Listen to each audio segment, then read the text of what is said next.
Toda a Escritura Sagrada é inspirada por Deus e é útil para ensinar a verdade, condenar o erro, corrigir as faltas e ensinar a maneira certa de viver.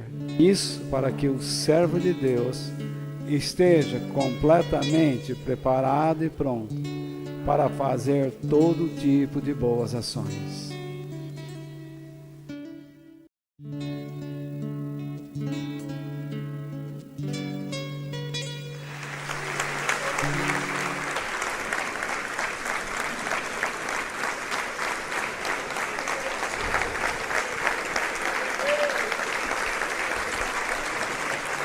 Essa é a 25ª semana que eu estou falando sobre este tema. A fé é mais do que acreditar. Hoje, meditaremos um pouquinho sobre a fé de José. E no que se refere a José e à sua fé, eu pensei e escolhi este tema. A fé verdadeira nos dá ânimo e coragem. Em Hebreus capítulo 11, verso 22, foi pela fé que José, quando estava para morrer, falou da saída dos israelitas do Egito e deu ordens sobre o que deveria ser feito com o seu corpo.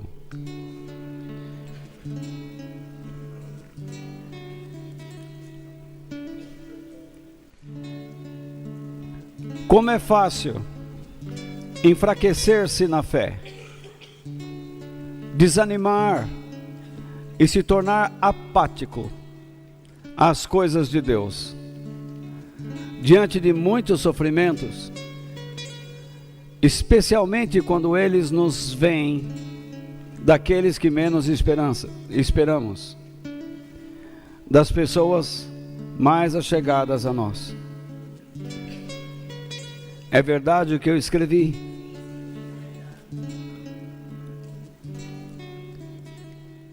A vida neste mundo não é fácil, ainda mais para o cristão que é fervoroso e dedicado a Deus.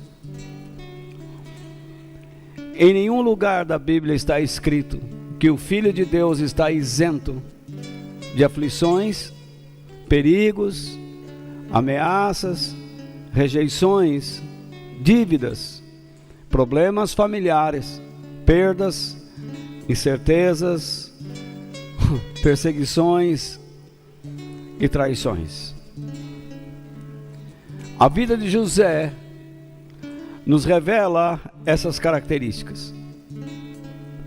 E com ele, nós podemos aprender a não enfraquecermos na fé, a fim de não desanimarmos, tornando-nos apáticos na nossa vida com Deus. Esse é o objetivo da meditação nesta noite. É que nós aprendamos com José a não enfraquecermos na fé, a não desanimarmos e nem nos tornarmos apáticos na nossa vida com Deus.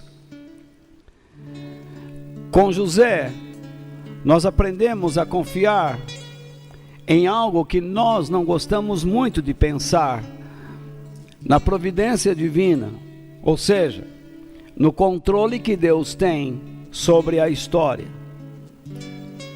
Nós achamos que com as nossas orações nós podemos mudar toda a situação, mas nem sempre é assim.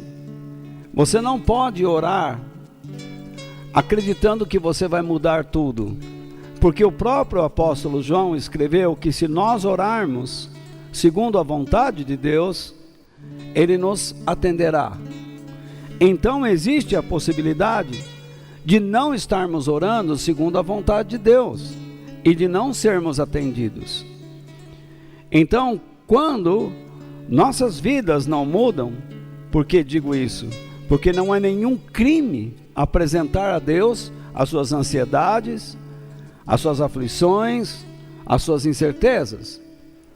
Mas é errado quando as coisas não acontecem segundo o nosso desejo, o nosso querer, ficarmos então desanimados, amargurados. Por que eu digo isso? A realização dos planos de Deus, quando Ele começa a realizar alguma coisa e nós estamos envolvidos neles, isto não nos isenta de todo tipo de tribulações e às vezes até martírios, coisas que os quais estão acontecendo em pleno século 21 em várias localidades do mundo.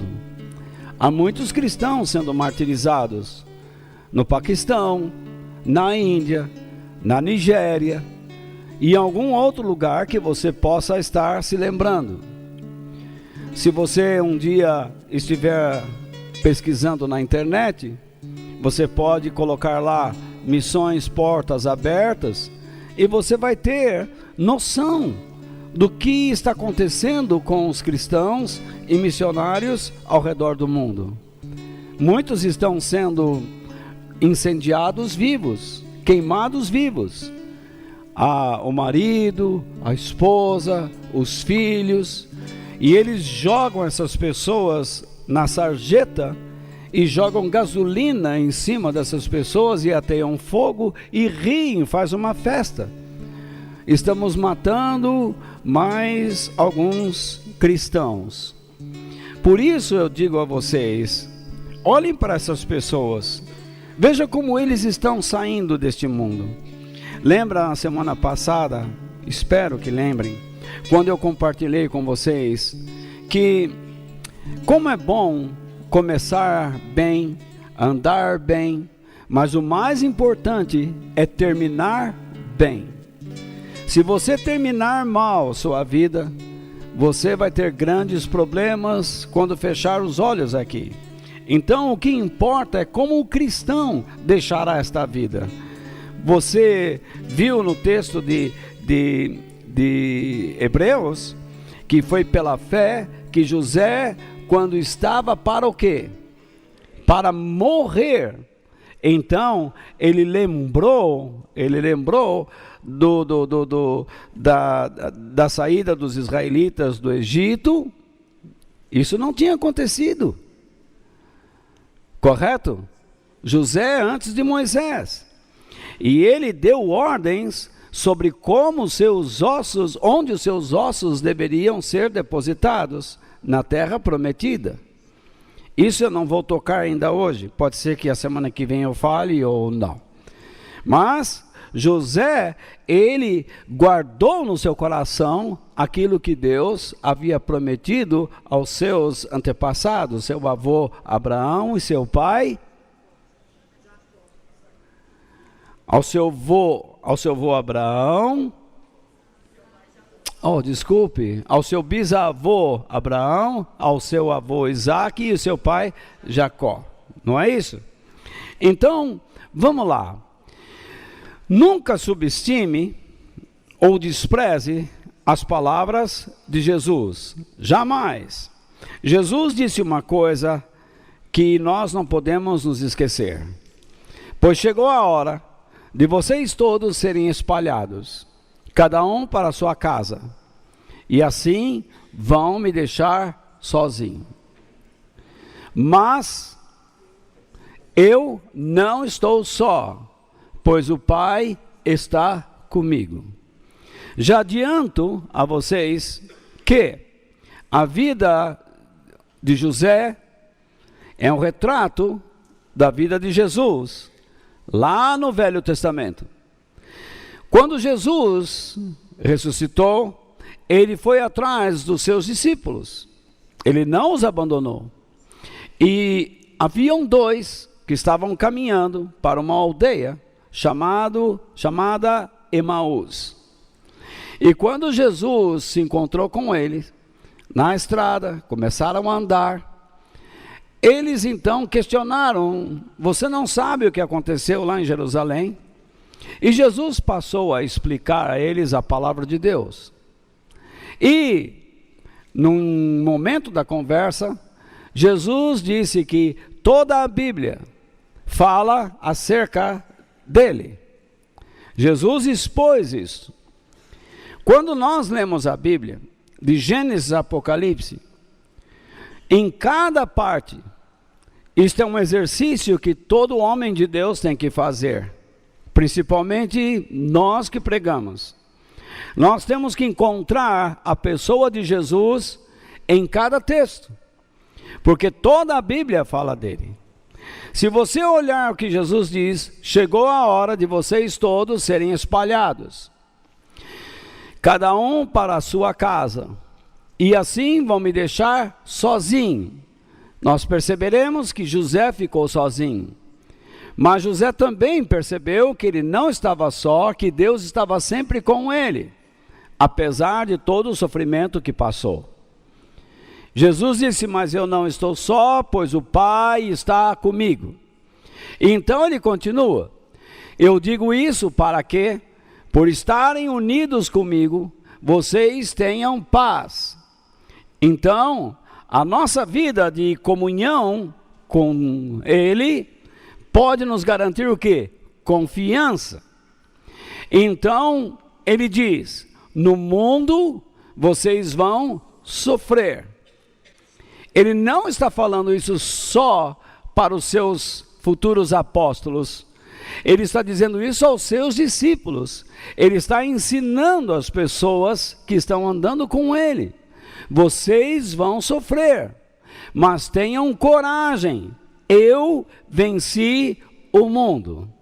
Jesus então está falando da sua morte. E ele está falando da pressão, do terror daquele momento. E como as pessoas iriam negá-lo. Vocês se lembram? Pedro o negou antes que o galo cantasse. Ele negou 3 vezes, não é isso? Nós costumamos dizer que Judas traiu Jesus. Mas quando você olha para todo o quadro, você vai perceber que todos eles fugiram. Todos eles se afastaram. Não ficou um. Tanto que Jesus, quando ressuscitou, ele passou a buscar um por um. Um por um. Quando nós vemos uma pessoa que se afasta de Deus, isso não significa o fim. Significa que Deus vai procurar essa pessoa novamente. No entanto, cabe a nós questionarmos: quantas vezes esta pessoa será buscada por Deus? Isso é outra questão. Se um dia você se afasta de Deus, com certeza Ele vai buscar você. Mas quantas vezes Ele fará isso? Eu não sei. Então, pode ser que Ele busque e pode ser que Ele não busque. É a vontade de Deus a salvação de todos os homens. Isso está escrito. Então é a vontade de Deus que Ele procure alcançar todas as pessoas. No entanto, nós temos que entender que nem todas as pessoas querem ser alcançadas por Ele. Muitas pessoas estão querendo andar segundo o seu próprio interesse. Não estão interessados em Deus. O que Jesus está dizendo então aí é o seguinte: tudo que está acontecendo comigo, não fiquem apavorados. Eu vou ficar sozinho, vocês vão me deixar, mas tudo isso está planejado. Ele está dizendo aos seus discípulos: o Pai está comigo, eu não estou sozinho. O Pai me dá ânimo, o Pai me dá coragem, porque eu sei que estou cumprindo o plano dele. Então Jesus fala de um período de grande sofrimento, de grande mágoa, de grande aflição, mas ele está dizendo: eu sei sobre esse momento, Eu sei como devo agir nesse momento. E eu vou agir da maneira que o Pai me ensina, porque tenho comunhão com Ele. Então, o que Jesus está dizendo? Ele diz, vocês, veja bem, tenham unidade comigo, assim como eu tenho unidade com meu Pai. E se vocês estiverem unidos comigo, confiarem em mim, vocês terão paz, isto é, segurança, convicção. Vocês não hesitarão, vocês terão força, coragem, ânimo para continuar. O grande problema então é que nós temos uma crença, mas não temos unidade com Ele. Nós temos uma igreja, mas nós não temos muitas vezes intimidade com Deus. Nós temos uma Bíblia, mas não temos intimidade com o autor da Bíblia. Nós temos muitos pensamentos sobre Bíblia, sobre doutrina, sobre conceitos cristãos, sobre princípios cristãos. Nós criamos hábitos, modismos, costumes, métodos, mas nós não somos humildes suficiente para buscarmos a face de Deus e saber o que Ele espera de nós. Nós sempre estamos apresentando nossas opiniões, nós nunca estamos dispostos a nos humilharmos sob a poderosa mão de Deus para sermos exaltados, honrados, levantados em tempo oportuno. Nós não somos levantados no tempo que determinamos, mas somos exaltados e sustentados por Deus para cima no tempo que Ele determina. Então Jesus diz, olha aí, eu venci o mundo. O que significa isso? Jesus está dizendo, vejam como eu estou saindo deste mundo, vitorioso, com a minha unidade com o Pai. Pelo fato de eu estar unido com o Pai, isto é, pelo que Ele falou antes, Ele consegue vencer o mundo. Então veja lá, o apóstolo João diz em 1 João capítulo 5, verso 4, porque todo filho de Deus pode vencer o quê? O mundo. Assim, com a nossa fé, conseguimos a vitória sobre o mundo. A primeira coisa que eu quero que vocês olhem nesse versículo é, quem são os filhos de Deus? Filhos de Deus são aqueles que frequentam uma igreja, são aqueles que têm uma Bíblia. Filho de Deus é aquele que foi batizado nas águas. Filho de Deus é aquele que é batizado no Espírito Santo e ora em línguas. Filho de Deus é aquele que sabe cantar, que sabe pregar. Esse é o filho de Deus? Não. O filho de Deus é aquela pessoa que reconheceu a sua pobreza espiritual e moral, e ela se rendeu à soberania do Senhor, a fim de ser transformado. O filho de Deus não é aquele que aceitou, levantou a mão e foi à frente e diz, eu quero a paz, eu quero a bênção de Deus. Esse não é o filho de Deus. O filho de Deus é aquele que reconhece a ausência de espiritualidade. Ele sabe que não é verdadeiro e moralmente ele vive com pensamentos incrustados, pensamentos ruins, maliciosos, sujos. A sua mente é uma verdadeira lixeira. E então ele reconhece isso. Ele reconhece que precisa ser transformado, que Deus precisa trabalhar na sua vida. E nós chamamos isso de novo nascimento.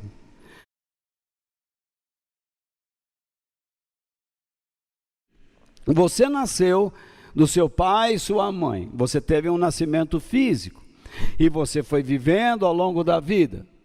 Você até teve uma religião, que você a recebeu dos seus avós. Elas vieram lá dos seus bisavós, dos seus avós, passou para os seus pais, e você segue uma tradição. Mas você sabe muito bem que a sua vida com Deus não é íntima. Se alguém lhe questionar sobre o caráter de Deus, sobre quem Ele é, o que Ele faz, o que Ele é capaz de fazer e por que faz, você não sabe responder. Porque a sua religião está baseada numa tradição oral. Você não tem experiência com Deus. E para que isso comece, para que tenha início, é necessário que você reconheça que a sua vida espiritual e moral não é boa. Talvez você diga, mas Walter, eu não mato, não roubo, não bebo, não jogo, não ofendo ninguém, não fico por aí mentindo. Tudo bem, você deixa de fazer coisas que são erradas, mas a tua espiritualidade não leva você a fazer o que deveria ser feito. A pessoa que nasce de Deus, ele não apenas deixa de fazer o que é errado, mas ele aprende a fazer o que deve ser feito. Não cabe a nós dizermos isto é certo, isto é errado. Cabe aprendermos a vontade de Deus, a fazermos a vontade de Deus. Quando nós aprendemos a fazer a vontade de Deus, começamos a descobrir o que é bom, o que é mal, o que é certo, o que é errado, o que é útil, o que é inútil. Quando a minha vida se torna útil para alguém, às vezes eu tenho que passar um verdadeiro drama. Eu tenho que passar por vales sombrios, mas eu descubro que aquela é a vontade de Deus, e então eu enfrento aquilo, porque a minha vida está servindo de instrumento, de um canal, para que as pessoas possam ser abençoadas.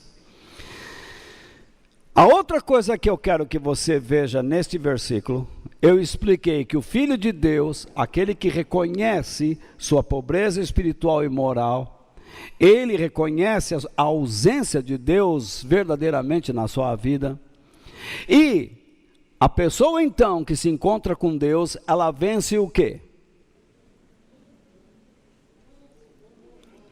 Ela vence o quê? O mundo. Porque agora ela tem fé. O que é fé? Fé é fidelidade, é obedecer a Deus com confiança. Você olha a palavra de Deus e Deus diz, seja assim, então você se esforça para ser assim. Você não fica com aquelas desculpas como muitos ficam. Eu não consigo ser assim, é difícil, mas Deus me entende. Deus não pode entender, e ninguém pode entender, uma pessoa que não quer se aperfeiçoar. Imagine, você está numa classe estudando alguma matéria. E então, você diz logo de cara, isso não vai entrar na minha cabeça. Mas a professora me entende. E então chega a hora do seu teste. E aí, a professora te entende. Aí você recebe as suas notas. E lá vem uma nota vermelha daquelas. Aí você diz, bom, meu pai e minha mãe me entendem.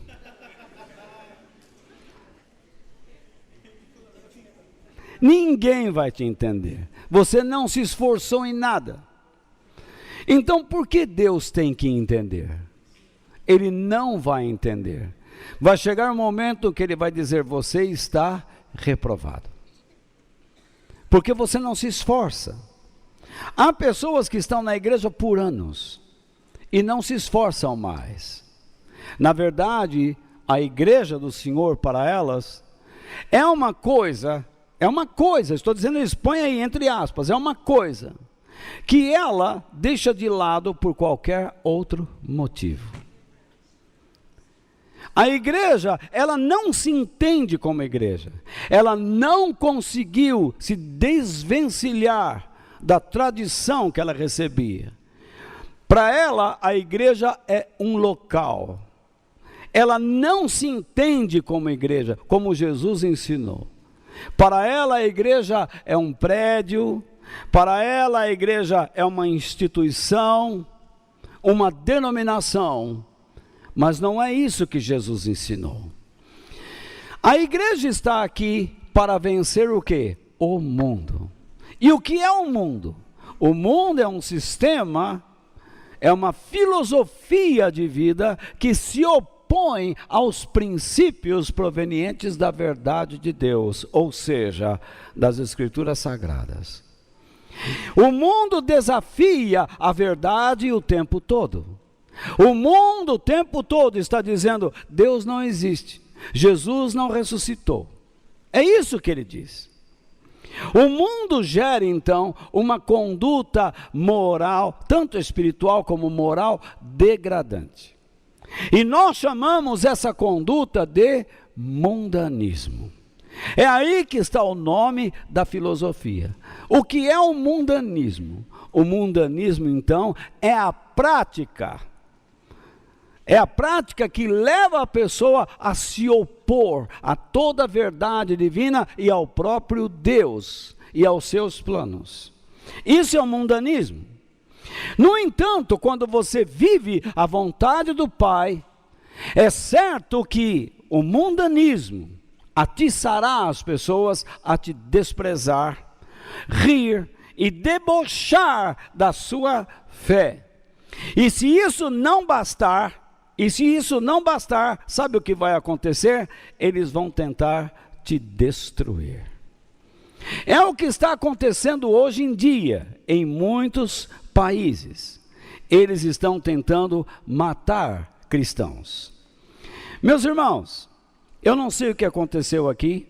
Alguém tem um esboço aí para me dar? Vamos ver se eu consigo de novo aqui. Eu estou usando isso aqui porque eu tenho... Bom, acho que voltou aqui. Eu tenho ainda neuropatia, então eu não consigo folhear a Bíblia, vocês entendem? Então, eu tenho muito problema para ficar manuseando o papel, mas já estamos aqui de volta. Então vamos lá, deixa eu ver se eu consigo baixar essa página aqui. Está tudo travado, está que nem eu. Está que nem eu. Aguenta a mão aí, irmão. Vamos lá. Aguenta a mão aí que já já Jesus nos salva. Pronto. Muito bem. Vamos ver aonde que eu parei aqui. O mundanismo, eu sei disso. Então vamos lá. Nós não paramos no mundanismo, nós paramos em Cristo. Então veja bem. O mundanismo é isso.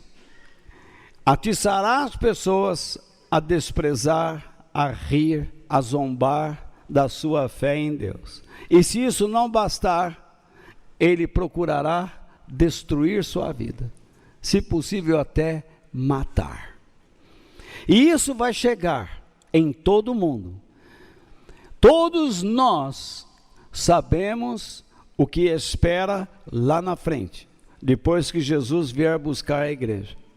O mundo vai entrar num alvoroço político tão terrível que clamará por um líder que trará respostas à população.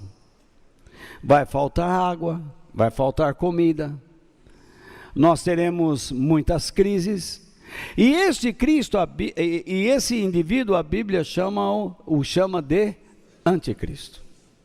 Ele será um líder político, mas esse homem será habitado pelo próprio Satanás. E o mundo está sendo preparado para receber este homem. Pode ter certeza disso. Inclusive o nosso irmão Ademir Goulart, irmão Ademir, fica de pé, por favor. Ele é um escritor. Ele escreveu um livro sobre as últimas coisas excelente. Excelente. Se alguém quiser ler, a leitura é fácil, é rica, recheada de textos da palavra de Deus. Se alguém quiser encomendar esse livro, fala com ele. Tá bom, Ademir? Não é propaganda não, é porque é bom. Eu gosto do jeito que você escreve. E ele está lançando um livro agora sobre o inferno. Mas que inferno, hein? Então tá. Deus abençoe. Então veja lá. Vamos ver. Jesus disse ainda mais em João capítulo 15, versículos 18 e 19. Ele disse o quê? Se o mundo odeia vocês, lembrem que ele me odiou primeiro. Por que as pessoas odeiam a minha fé? Por que as pessoas me odeiam? Porque eu sou de Cristo, porque eu falo as coisas de Deus. Às vezes tem algumas pessoas que são convidadas para estarem aqui, então elas vêm achando o quê? Que eu vou orar e vai descer um anjinho. Um anjinho vai vir do céu com um saquinho ou um potinho de ouro e vai despejar no bolso dela muito dinheiro. Porque é isso que as igrejas prometem aí. É dinheiro, é vida fácil, mas Jesus não ensina isso. Olha o que Jesus ensina. Ele fala outra coisa. Se você tem compromisso com Deus, você pode esperar outra coisa. Espere o ódio. Se o mundo os odeia, lembrem que ele me odiou primeiro. Isto é, se essa filosofia de vida chamada mundanismo, que se opõe a toda a verdade de Deus e ao próprio Deus, odeia você, é porque eles odeiam a Deus. Antes de vocês, eles odeiam a Deus. Então Jesus diz, caso, porventura, se vocês fossem do mundo, o mundo os amaria, por vocês serem dele. Lembra que eu disse, quando você se encontrou com Deus, você reconheceu a sua pobreza espiritual e moral. Como você vivia? Você vivia segundo a religião do mundo, uma religião que não atrapalhava ninguém, uma religião que não incomodava ninguém. A sua vida moral também não atrapalhava ninguém. Quando as pessoas pediam a sua opinião, onde você estava? Em cima do muro. Você não incomodava ninguém. Mas agora, quando você começa a descobrir a verdade do Senhor, a verdade de Deus, você tem nojo. Você tem até nojo de coisas que você praticou. Você não gosta de lembrar, sequer lembrar, de coisas que você praticou.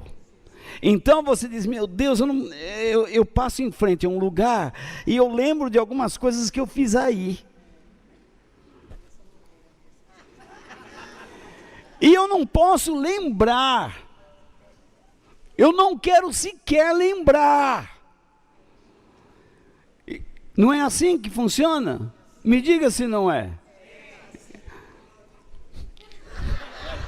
O Gastão levantou, o Gastão era, olha que homem pecador que ele era, não? Então veja lá. Não é, Gastão? A gente olha para determinadas situações, para determinados pensamentos, ideias, e você diz assim, meu Deus, que nojo, eu fui isso. Agora, por causa de Deus na sua vida, e não por fanatismo, mas por uma consciência elevada de vida, por não desejar o pior ao próximo, mas o melhor, você agora se opõe a determinadas coisas, e então você tem uma opinião firme, porque Deus deu a você o que? Dignidade. Deus devolveu a você dignidade. Agora você tem uma opinião, uma opinião firme, porque você não é mais hesitante. E você vai entender por quê. Porque agora você dá valor a quem você é em Deus. Se você não tem uma opinião firme, é porque você não tem identidade. Ela está sendo roubada. Então veja só, Jesus continua. Ele diz, mas eu os escolhi. Você não está aqui simplesmente porque resolveu entrar. Ninguém vai a Deus, ninguém chega a Jesus, porque um dia diz, a hora que eu quiser, então eu vou. Não, você só vai a Ele se Deus resolver te levar. E Deus quer levar todo mundo. No entanto, você pode ser uma pessoa tão rebelde, que chega um momento que Deus diz, esse eu não vou levar. Quem me garante que ele não tome essa decisão? Ele tomou a decisão de não abençoar mais a vida de Saul. Pobre Saul. Ele tomou a decisão de amaldiçoar a vida de Caim. Ele tomou a decisão de criar 2 linhas genealógicas. Quase que eu falo ginecológicas. Uma de Caim e a outra de Abel, que foi interrompida, e então veio Sete, o outro filho de Eva, entre muitos que eles tiveram, pois naquela época não tinha novela. Então, Jesus diz, eu os escolhi entre as pessoas de onde? Do mundo. Se você não tiver isso no coração, você não vai servir a Deus. Você não vai amar a Deus. De onde você veio? Do mundo. Você veio de um sistema que se opunha a Deus. Mas então você grita mais alto, eu nunca falei mal de Jesus. Não precisa. Basta se opor a Ele. Mas eu nunca barrei a porta da minha casa para Ele. Eu até abria, entra por favor. Na verdade, você nunca fez a vontade dEle. Ele é Senhor. A Bíblia ensina que tudo foi feito por Ele, por meio dEle e para Ele. Se você não entende que nasceu dEle, e não vive por meio dEle, e não vive para Ele, você está vivendo o mundanismo. Vamos ser honestos, não vou enganar vocês. E como eu disse, algumas pessoas entram aqui e ficam bravas comigo, que eu noto na cara. Porque daqui eu vejo tudo. Até quando você faz assim, ó.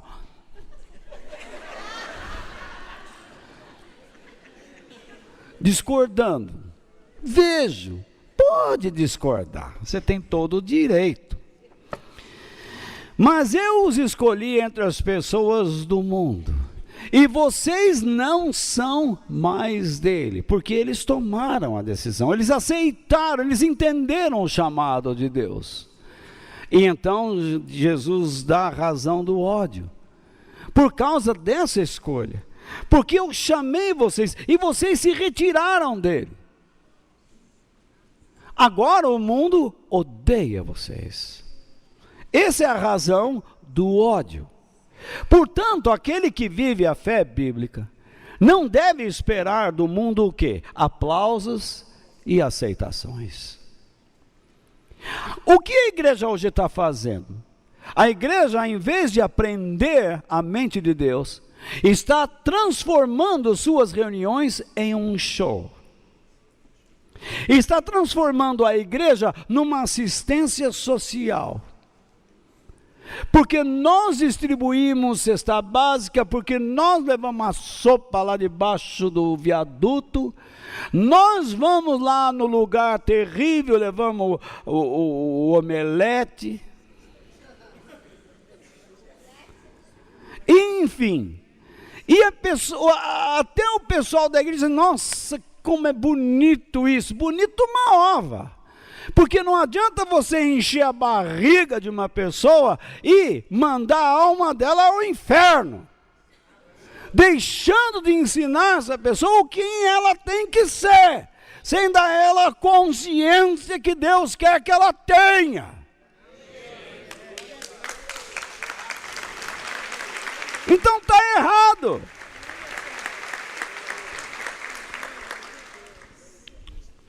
Nós temos que fazer essas coisas, e podemos fazê-las, mas entendendo que a eternidade tem que ser prioridade.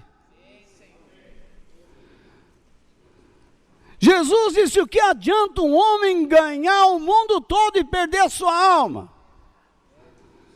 Que adianta eu encher a pança de uma pessoa que vai dormir em cima de um papelão, e chega alguém depois e lhe dá uma facada por briga de espaço, como vocês conhecem?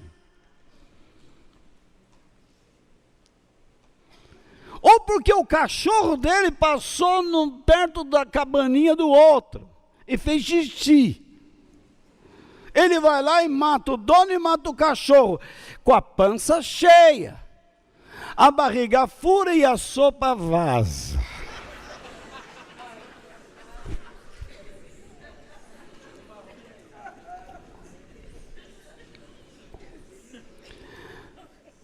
O mundo é assim. Fará de tudo para destruir sua vida espiritual, moral e até fisicamente falando. Mas por que eu estou falando tanto do mundo se o assunto é a fé de José? Porque o mundanismo é encontrado até mesmo no seio familiar. E não se surpreenda se ele for encontrado dentro da igreja.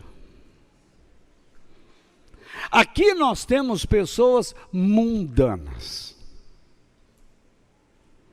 que se opõem à verdade de Deus, e todo domingo me acha uma belezinha. Gosta do que eu falo. Olha para mim com um olhar carinhoso. Mas o coração odeia as coisas que eu digo. Porque esta pessoa é falsa. Alguém pode estar andando com você, seu marido. Sim, o homem do chulé. Ele está andando com você e ele é falso. A sua esposa pode ser a falsa. Seus pais ou seus filhos. O seu namorado, a sua namorada. Você está lá, ai, vamos para a igreja? Vamos.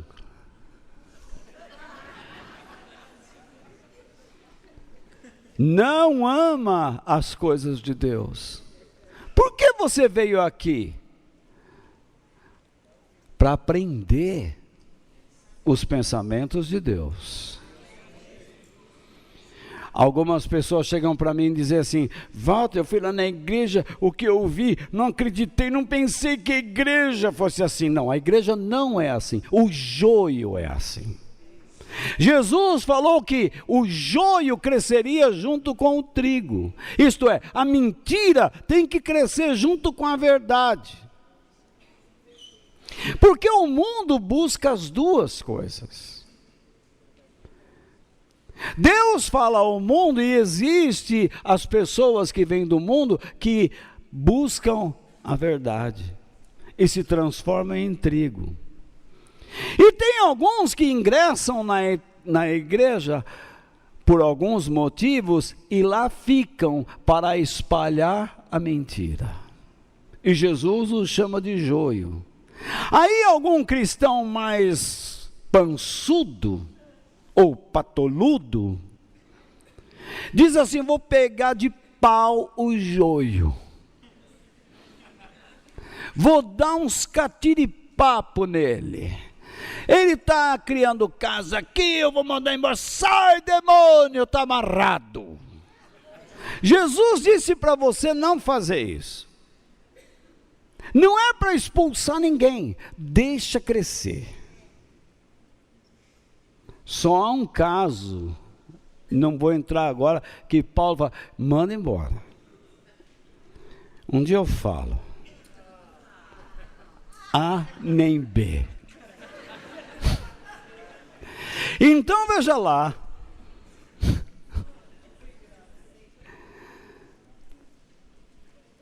o trigo e o joio têm que crescer juntos, e você vai ver isso aqui, lá, acolá, alhures. Bonito, né?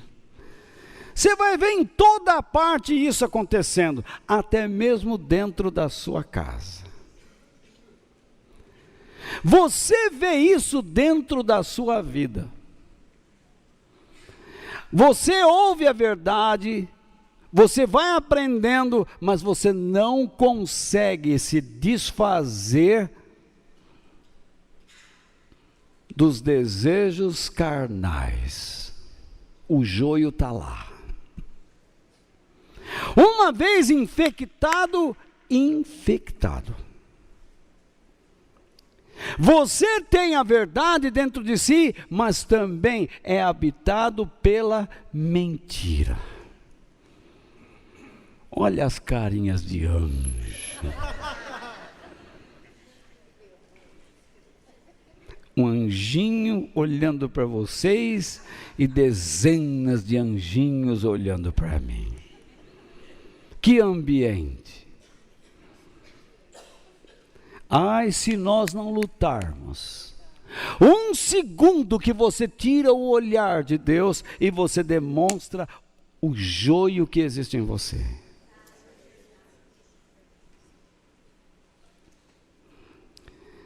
Às vezes, eu estou martelando alguma coisa e acerta meu dedo. E então o joio vem. E ele grita.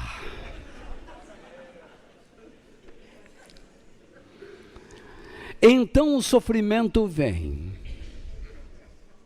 De quem você não espera. E lá dentro o joio grita. Não é justo! Cadê sua fé?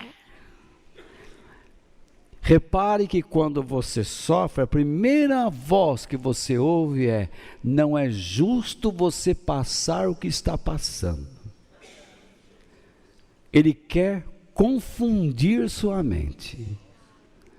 Em vez de você buscar a face de Deus, você busca o que você diz ser seus direitos. Lembrando sempre que a justiça de Deus não é igual à justiça humana. O homem não pensa no próximo, por isso nós escolhemos políticos errados. Nós não levantamos a ficha de um homem, de um político, e escolhemos porque ele vai nos favorecer em alguma coisa, e não a população. É por isso que muitos políticos gostam de inaugurar estádios de futebol. Estradas mal planejadas. Levantam os prédios que daqui 5, 6 meses estão caindo.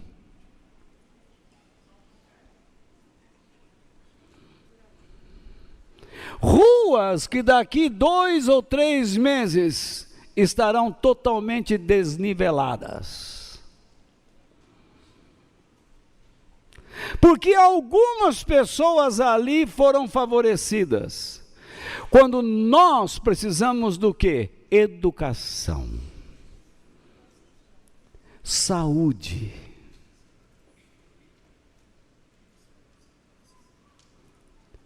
Mas como eu não estou doente, por que eu vou pensar nisso?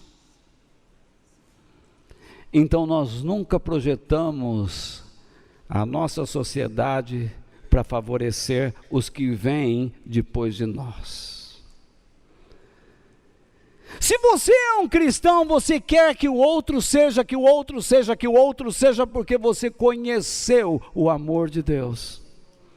Quando Paulo disse: minha mãe se encontrou com Jesus, segundo a explicação da esposa,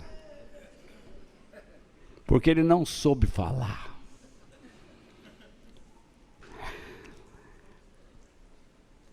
Quando ele diz: minha mãe se encontrou com Cristo, eu entendi o sentimento. Porque ele conheceu, ele e a esposa, conheceram o amor de Deus.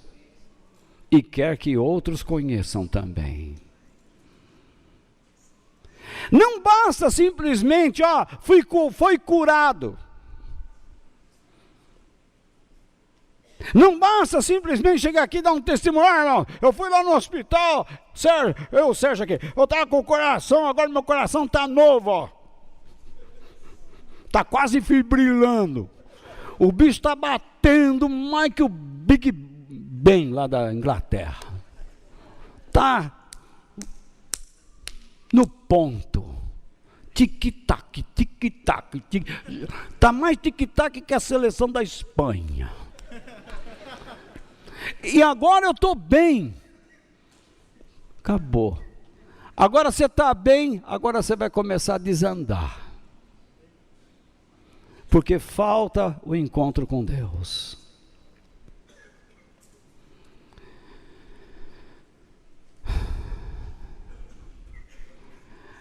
O joio grita. Mas o Espírito de Deus também grita.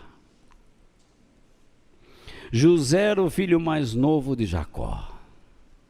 Imagine o filho mais novo na casa de um velho. Quantos aqui já tiveram filhos depois dos 40? Tem alguém aqui? Fausto e Vera, Jeanette, Bido, Ademir, Oséias.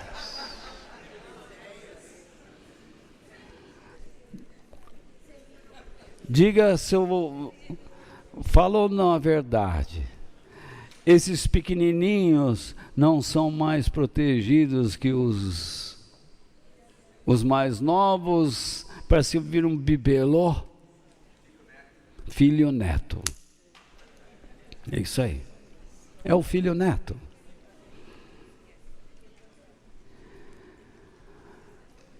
José era isso.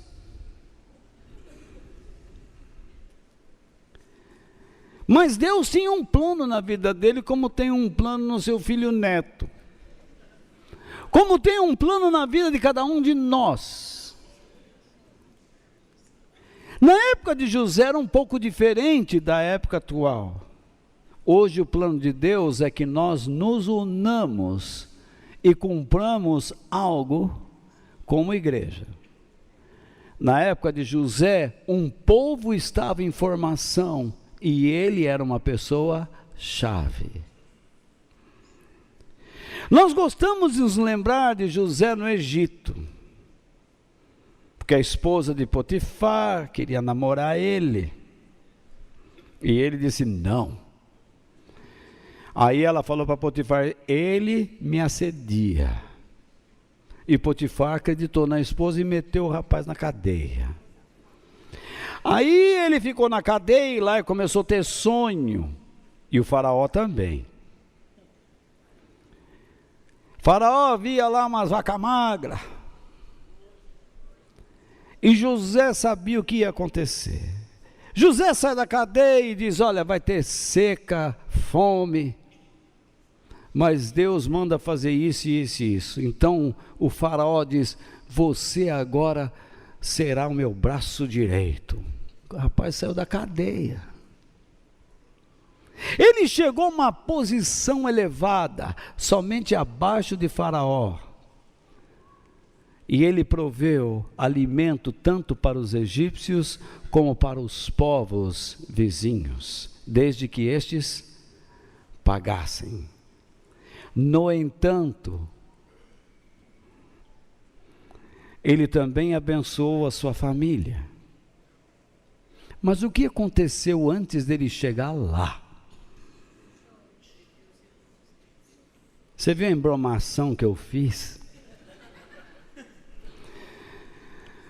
Muitas vezes, como na vida de José, Deus permite que o seu sofrimento tenha início entre os que você mais estima. Vamos ler de novo? Muitas vezes, como na vida de José, Deus permite que o seu sofrimento tenha início entre os que você mais estima. Não subestime as palavras de Jesus quanto ao sofrimento. Mas lembre-se que o sofrimento acontece muitas vezes entre aqueles que você mais estima. Você pode abrir sua Bíblia em Gênesis 37? Não me diga que você não vai achar. Não me diga que você vai no sumário. Para dizer onde está Gênesis. É o primeiro livro da Bíblia.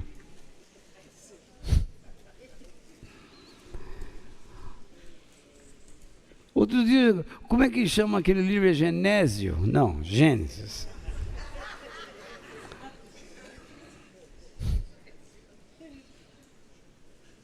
Abra em Genésio. Gênesis, capítulo 37. Ali está a base para o que nós vamos ver hoje. Vamos apenas ler, não precisa nem comentar. A primeira coisa que eu quero mostrar a vocês, por favor, olhem para cá.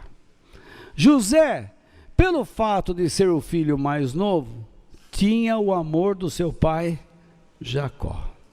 Versículo 3.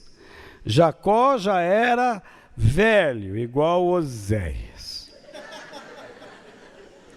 Quando José nasceu, e por isso ele o amava mais do que a todos os seus outros filhos. Jacó mandou fazer para José uma túnica longa, de mangas compridas. Isso devia ser uma vestimenta luxuosa, que chamava atenção. Então, José era tratado com carinho pelo seu pai. Segundo, José era o alvo do ódio de seus irmãos. Os corintianos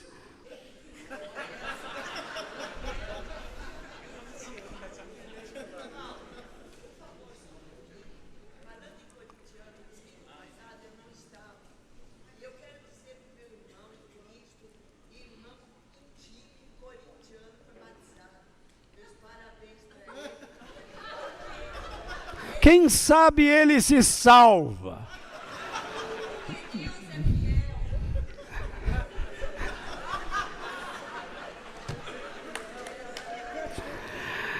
Ai, Marlene. Versículo 4. Os irmãos viam que o pai amava mais a José do que a eles. E por isso tinham o quê? Ódio dele. E eram grosseiros quando falavam com ele. O mundo percebe. Não as pessoas, o espírito do mundo percebe que Deus te ama. E ele levantará pessoas para serem grosseiras com você.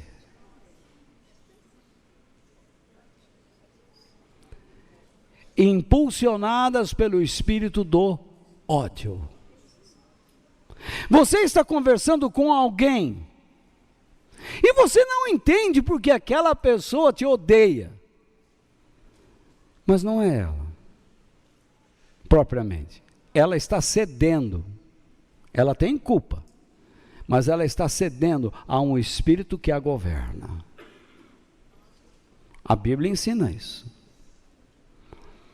Jesus disse assim: Pai, perdoa-lhes, eles não sabem o que fazem.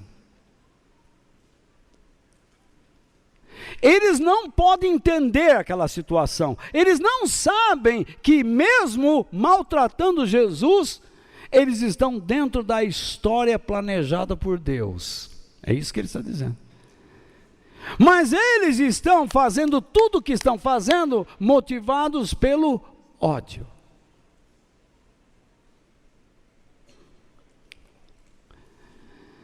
José, terceiro, José era alvo da inveja espiritual da parte de seus irmãos. Versículos 5 a 8. Certa vez José teve um sonho e contou aos seus irmãos. Aí é que ficaram com mais raiva dele. Porque ele disse assim: escutem, que eu vou contar o sonho que eu tive. Sonhei que estávamos no campo amarrando feixes de trigo. De repente o meu feixe ficou de pé, e os feixes de vocês se colocaram em volta do meu e se curvaram diante dele.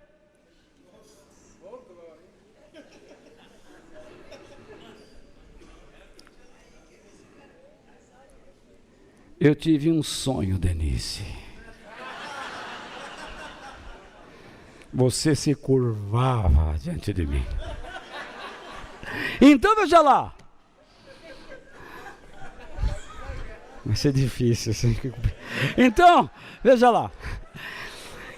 Então, os irmãos perguntaram: quer dizer que você vai ser nosso rei e que vai mandar em nós? E ficaram com mais ódio dele, ainda por causa dos seus sonhos e do jeito que ele os contava, com muita convicção. Já cansaram?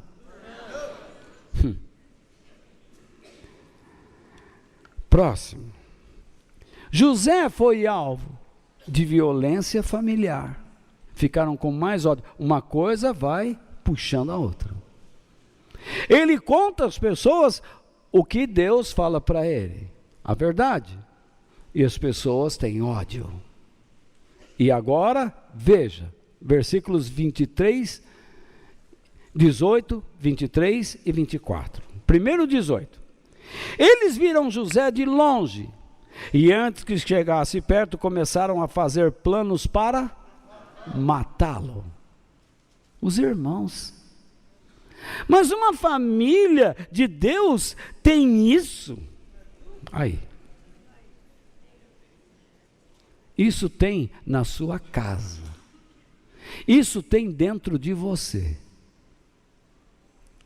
Mas eu nunca matei minha mulher, nunca matei meu marido. É lógico que ela está aí. Mas matou sim. Quando? Alguma vez você teve ódio das intervenções do seu cônjuge. E Jesus disse: quando você odiar alguém, você praticou o homicídio.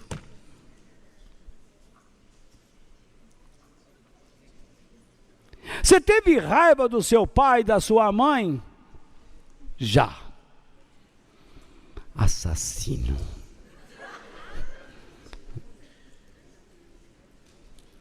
É o princípio do homicídio. Se você não cortar isso, isso irá embebedar sua mente. Pode continuar? Verso 23. Quando José chegou ao lugar onde os seus irmãos estavam, eles arrancaram dele a túnica longa. Eles começaram a tirar aquilo que o pai lhe deu. Justamente o que o mundo quer tirar de você é aquilo que o pai lhe deu. É aquilo que o identifica com ele. O mundo não está preocupado em roubar a sua BMW, nem o seu sítio. O mundo está preocupado em tirar de você aquilo que o identifica, que o leva a ter comunhão com ele, por exemplo, sua fé, sua vida com a palavra de Deus. Ele vai tirar a sua roupagem. Não sei se vocês estão me entendendo. Estou falando em alegoricamente.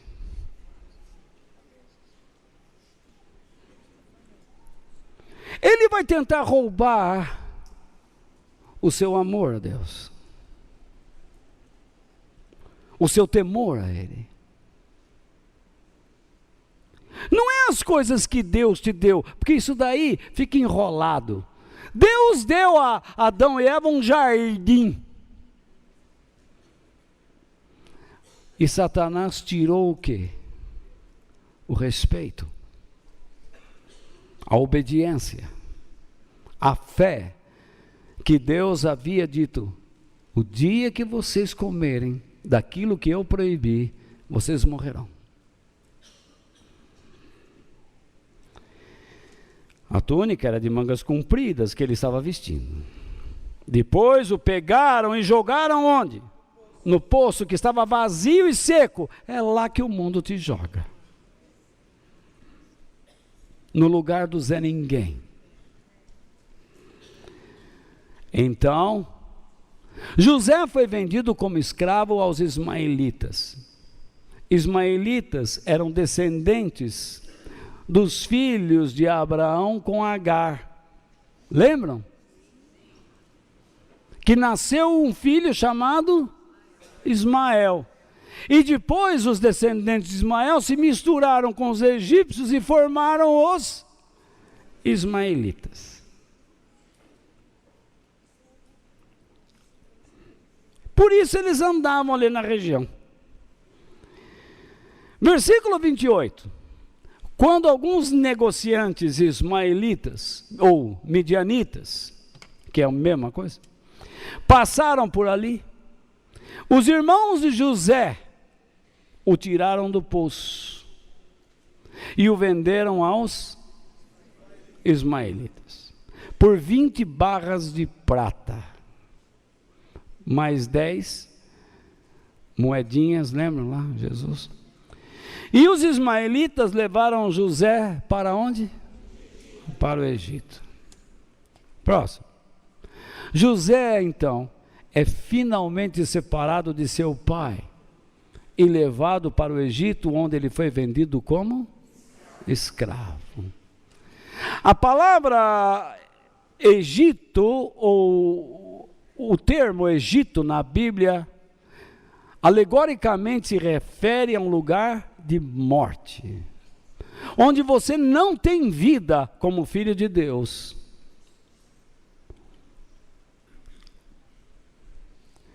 E o versículo 31 ao 36 diz o quê? Então os irmãos mataram um cabrito e com o sangue mancharam a túnica de José. Depois levaram a túnica ao pai e disseram: achamos isso aí. Será que é a túnica do seu filho? Olha só. Os irmãos, tudo na fé. Isso aqui era a igreja. Olha que irmandade. Certamente, Jacó a reconheceu e disse: sim, é a túnica do meu filho. Espantado. Certamente algum animal selvagem o despedaçou e devorou. Então, em sinal de tristeza, Jacó rasgou as suas roupas e vestiu roupa de luto. E durante muito tempo ficou de luto pelo seu filho. Todos os seus filhos e filhas tentaram consolá-lo, mas ele não quis ser consolado. E disse: vou ficar de luto por meu filho, até que vá me encontrar com ele no mundo dos mortos. E continuou de luto por seu filho José. Enquanto isso, os medianitas venderam José a Potifar, oficial e capitão da guarda do rei do Egito. Veja o mundo dentro de uma família. E ai de você, pai, mãe, se não observar o mundo dentro da sua casa.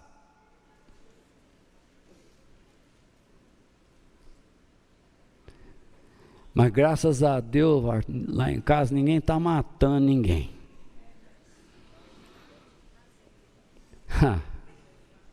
Mas se você estiver destruindo a vida de Deus na sua família, o fluxo da vida de Deus, você pode estar certo que você está colaborando para que o mundo destrua a sua família.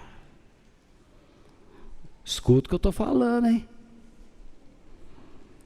Vocês já estão muito cansados.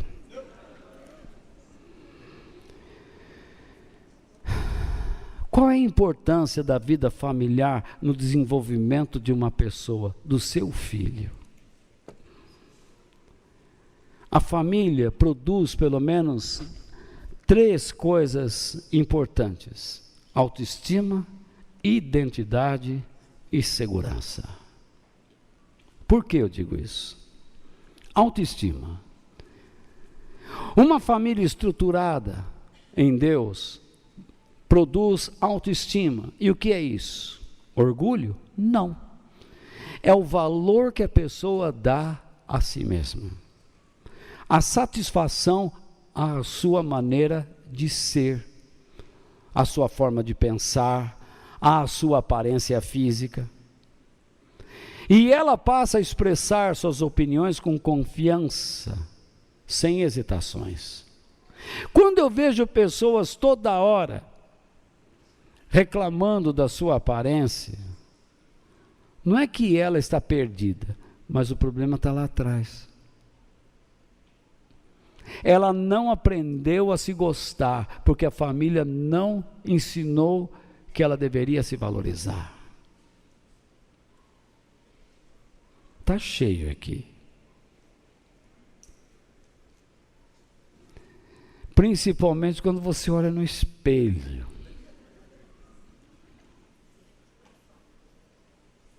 Lembra o que Pedro disse? A beleza de uma mulher não está nos seus adornos, mas no que ela é. Por que Pedro falou da mulher? Porque o homem não tem esse problema. Lógico que tem.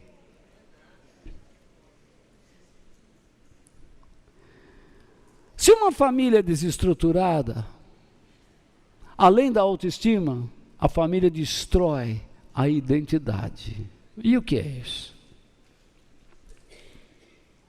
Identidade é aquilo que a pessoa diz realmente ser. Eu sou quem eu sou. A pessoa tem percepção, ela consegue enxergar os sentimentos que ela tem acerca de si. E ela faz com que as pessoas a reconheçam da mesma maneira que ela se reconhece. Portanto, se você perde a identidade, você não sabe quem é. Você uma hora é uma coisa, outra hora é outra coisa. Você está sempre tentando ser alguém. Porque uma coisa vai puxando outra. Eu às vezes vejo pregadores pregando. Uma hora eles falam do poder, outra hora eles falam, não, precisa ensinar. Eles não sabem para onde vão. E de onde vem isso? Da má educação. E é lógico. Uma pessoa sem autoestima e sem identidade só pode ser uma pessoa insegura. Porque segurança ela não tem. Uma pessoa segura é uma pessoa estável. Demonstra confiança, não é hesitante ao decidir. Portanto, é insegura. Às vezes eu converso com pessoas que ficam assim,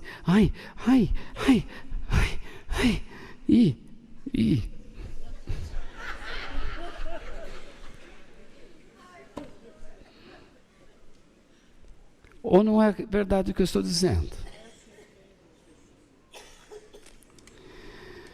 Vamos terminar. Ao longo dos seus dias, confie nos planos de Deus e não permita o enfraquecimento da sua fé. Jacó foi um tremendo produtor de filhos. Ele foi um homem de fé. Mas percebe como ele falhou na educação dos mesmos?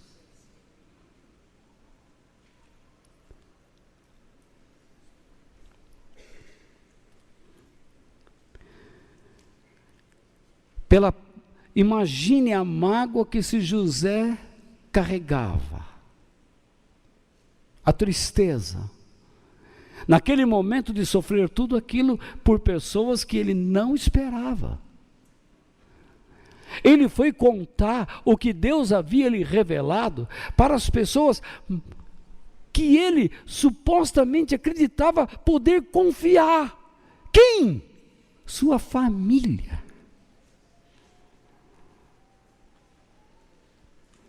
E esta liquidou sua vida e acabou com o coração do seu pai. José tinha tudo para se tornar uma pessoa amargurada, problemática, emocionalmente destruturada, doente, desanimada e espiritualmente apática. Para que eu vou servir a um Deus que permite isso na minha vida? Ele me dá um sonho que eu vou ser isso, vou ser aquilo, que vai acontecer isso, vai acontecer aquilo, e olha o que está se passando comigo.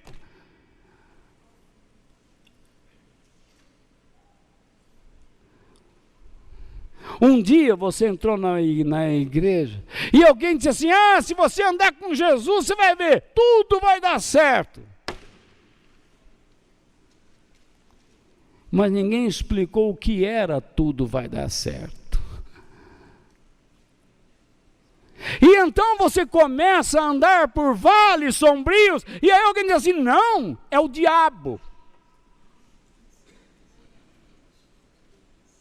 Os demônios se levantaram e estão querendo atacar você.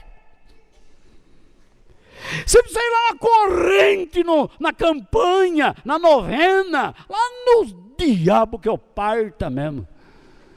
Vai lá, porque Deus vai libertar você, e não liberta.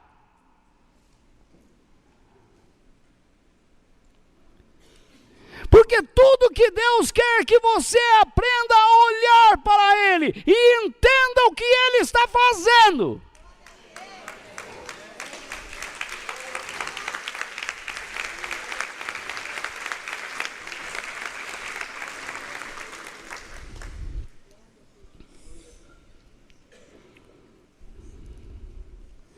Eu tenho dito, se você não entender esse tempo, você não sabe como andar com Deus.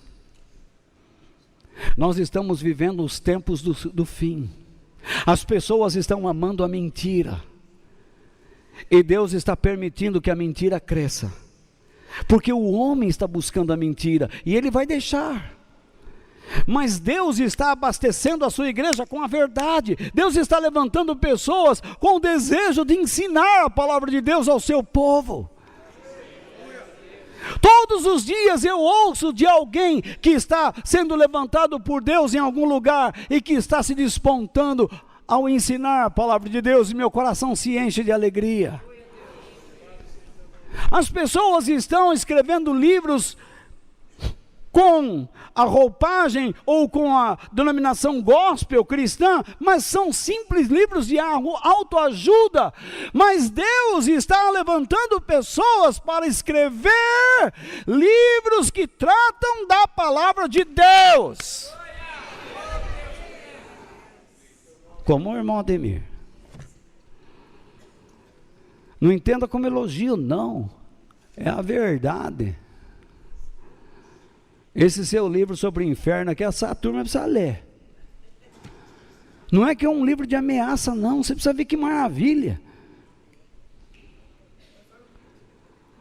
Não esquece de ler o meu prefácio. Então, o mundo ama a maldade. As pessoas são más. Olha os cristãos. Nós vamos começar a perceber Nós não precisamos fazer esforço nenhum para tirar o joio daqui e o trigo. O próprio Espírito de Deus começa a mostrar o quanto você é ruim, o quanto você é bom, o quanto você é inútil, o quanto você é útil, o quanto você se esforça para aprender, o quanto você continua se esforçando para continuar na ignorância. A Bíblia diz: não se apresse a sair da presença de Deus. E você vai notar que ele vai fazer, ai, a barriga está fazendo.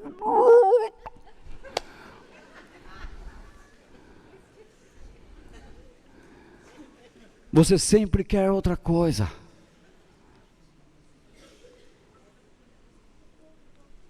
O mundo quer balada, a igreja está dando balada, a igreja está se tornando uma balada. Os ministros de louvor oferecem shows. Eu nunca vi uma igreja movida a show.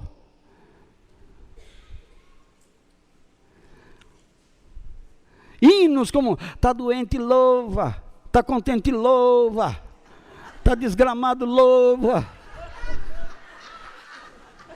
Louva o quê? Só pode louvar a Deus quem o conhece. Quem não o conhece não consegue louvar, porque não o entende.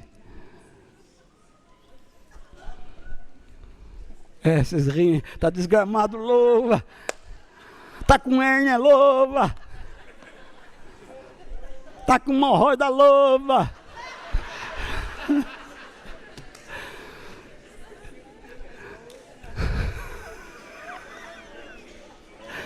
Por que eu faço isso, gente? Entretanto, José não terminou os seus dias enfraquecido na fé. Ele cumpriu todos os planos de Deus para a sua vida. Por isso, portanto, mesmo sofrendo todos esses dissabores, José não se revoltou contra Deus e viveu, né? É que às vezes eu vou mudar a frase e esqueço de mudar tudo, mas depois a Luciana conserta. E viveu todos os dias pela fé. Como? José não mudou a maneira de pensar acerca de si mesmo, mesmo em meio às lutas. Você fica aí, ai, sabe por que estou sofrendo? Talvez eu sou fraco, o diabo me pegou, deve ter algum encosto. Jesus amado, encosto. José não perdeu a sua identidade. Ele sabia quem ele era. Mesmo sendo vendido para um, vendido para o outro, vendido para o outro, vendido para o outro, parando na cadeia, ele dizia: eu sou um homem de Deus. Deus fez uma promessa ao meu bisavô, ao meu avô, ao meu pai. Deus falou comigo, eu não esqueço do que Ele falou comigo. Ainda há de se cumprir. Deus tem falado conosco, Jesus vai voltar, o teu lugar é a eternidade. Eu sei que é. Todo mundo diz que se eu não tiver dinheiro é que eu não tenho fé e não sei o que, se eu não tenho, eu estou arruinado, mas eu sei que o meu lugar é a eternidade. Fazer a vontade de Deus é bobagem, é fanatismo, é lavagem cerebral, mas quando você está com um problema, você vai pedir oração aqui, não é? Sem vergonha. Mas quando você tem que servir a Deus, é lavagem cerebral. Você vai ver para onde você vai. Lavagem cerebral. Nem água vai ter lá. Então,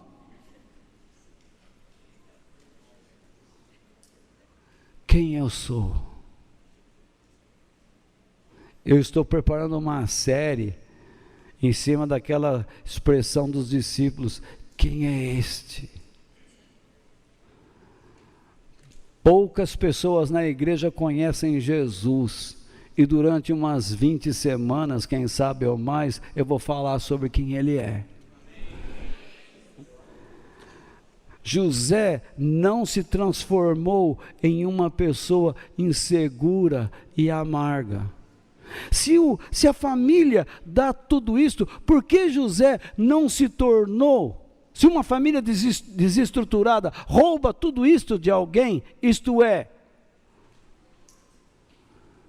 se uma família desestruturada não dá aos seus membros autoestima, identidade e segurança, como é que um homem que sofreu tudo isso consegue ainda valorizar a si mesmo?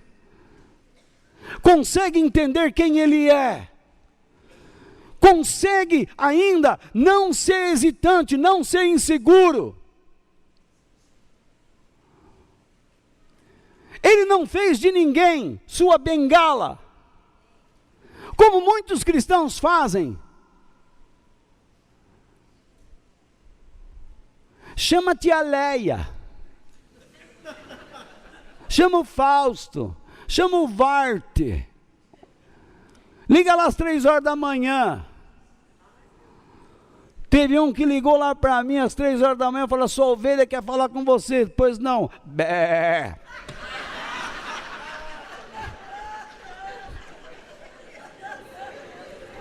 O joio quis falar alguma coisa.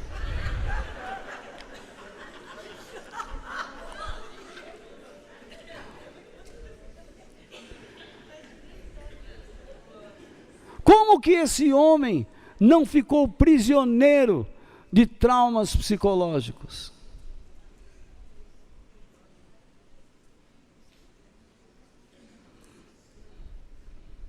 Esse homem era para ter o caráter, a personalidade totalmente destruída. Ele é um exemplo para todos nós, para você e para mim. Ele é um retrato da vida de Jesus, que aconteceria séculos e séculos à frente. Jesus foi invejado, odiado e rejeitado pelos seus. Ele veio para os seus, mas os seus não o receberam. Jesus foi vendido por 30 moedas de prata, assim como José foi vendido. José foi um homem sofredor, mas não foi afetado por problemas psicológicos. Jesus foi chamado de o servo sofredor, e quando você lê Isaías 52 e 53, você vai ver o que ele sofreu. José, como diz o Salmo 105, foi enviado à frente de seus irmãos, sem que ele percebesse, e então lá ele preparou o lugar para que a sua família fosse recebida e lá crescesse, formasse a nação de Israel, que mais tarde sairia de lá para a terra prometida, conduzida por Moisés. Jesus foi o primeiro a ir para o céu, depois da sua ressurreição. Ninguém estava lá. As pessoas ficavam num lugar chamado paraíso. E então Jesus acabou com esse lugar e levou para o céu. E ele disse para nós todos e os seus discípulos: na casa de meu Pai há muitas moradas. Eu vou para lá preparar o lugar para vocês. Se isso não fosse verdade, eu não teria dito isto a vocês.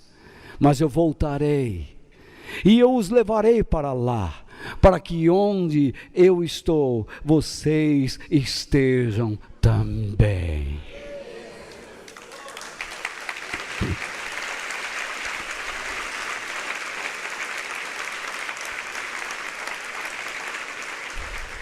A minha esperança é que você seja corajoso e animado, que que você não desista da sua fé, da fé verdadeira, ainda que ela o encaminhe a vales sombrios, mas que ela faça você falar como falou Davi: ainda que eu ande pelo vale da sombra da morte, não temerei mal algum, porque tu estás comigo, a tua vara e o teu cajado me consolam.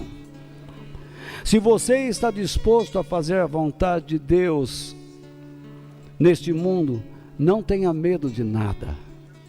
Deus está no controle de todas as coisas e da sua vida. Não se importe com isso, mas se importe como você um dia terminará a sua vida. Porque no dia que você terminar sua vida e for aprovado por Deus, você estará entre as delícias dos prazeres celestiais. Que nós escutemos e guardemos no nosso coração as palavras de Paulo, e que nós as tornamos como palavras finais desta meditação. Paulo diz em Romanos 8,18: eu penso que o que sofremos durante a nossa vida não pode ser comparado de modo nenhum com a glória que nos será revelada no futuro. A pergunta que eu faço: você crê nisso? Que Deus nos abençoe.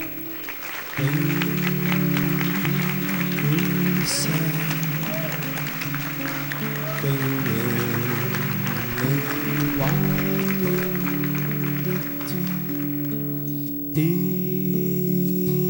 na terra em quem tenho mais prazer, não há outro Deus semelhante a ti.